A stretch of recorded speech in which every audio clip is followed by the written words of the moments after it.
এরে আল্লাহর বান্দা, তুমি চতুর্মুখী দুর্বল, খানার বেলায় দুর্বল, ঘুমের বেলায় দুর্বল, মেধার বেলায় দুর্বল, দুনিয়ার লাইনেও দুর্বল, তুমি আখিরাতের লাইনে দুর্বল। এখন যদি তুমি জান্নাতের পথে চলতে চাও, একা একা চলা যাবে না, তোমার সাহায্য নিতেই হবে। সাহায্য ছাড়া চলার কোনো রাস্তা নাই। তুমি কোরআন পড়তে জানো না, নবীর সুন্নত কোনটা বুঝো না। এখন যারা সুন্নত জানে, কোরআন জানে, তাদের কাছে যেতেই হবে। ওলামায়ে আহলে হকের পরামর্শ ছাড়া চলার উপায় নাই। সাহায্য ছাড়া চলা যাবে না। সাহায্য তুমি কার থেকে নিবারে বাবা? এমন একজন থেকে সাহায্য নাও যার মধ্যে কোনো অভাব নাই, যার পেছনে কোনো স্বার্থ নাই। দুনিয়াতে নজর করে দেখলাম স্বার্থ ছাড়া কোনো মানুষ দুনিয়াতে নাই। আছে? অভাব ছাড়া কোনো মানুষ নাই। বরং টাকা যার যত বেশি, তার অভাব তত বড়। যারা যত বড় লোক, তারা অভাব তত বড়।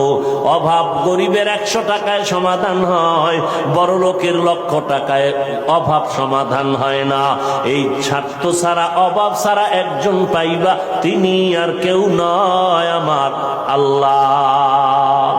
ইয়া আইয়ুহান নাস আনতুমুল ফুকারাউ ইলাল্লাহ ওয়াল্লাহু হুয়াল গনিয়্যুল হামিদ।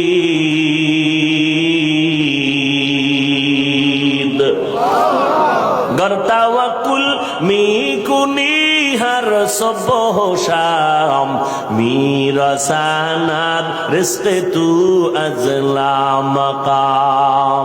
বাহাদুরি করিও না রে বাবা, অন্যের সাহায্য ছাড়া চলা যাবে না। দোয়াও কিন্তু একটা সাহায্য, দোয়াও সাহায্য। সাহায্য ছাড়া চলা যাবে না। মা বাবায় দোয়া করে, এর সাহায্যে আমরা বড় হয়েছি। মা বাবার ক্লান্ত পরিশ্রমের কারণে আমরা বড় হয়েছি, মা বাবার সহযোগিতায় বড় হয়েছি। কিন্তু স্বার্থ ছাড়া জমিনের মধ্যে কোনো মানুষ নাই, অভাব ছাড়া কেউ নাই।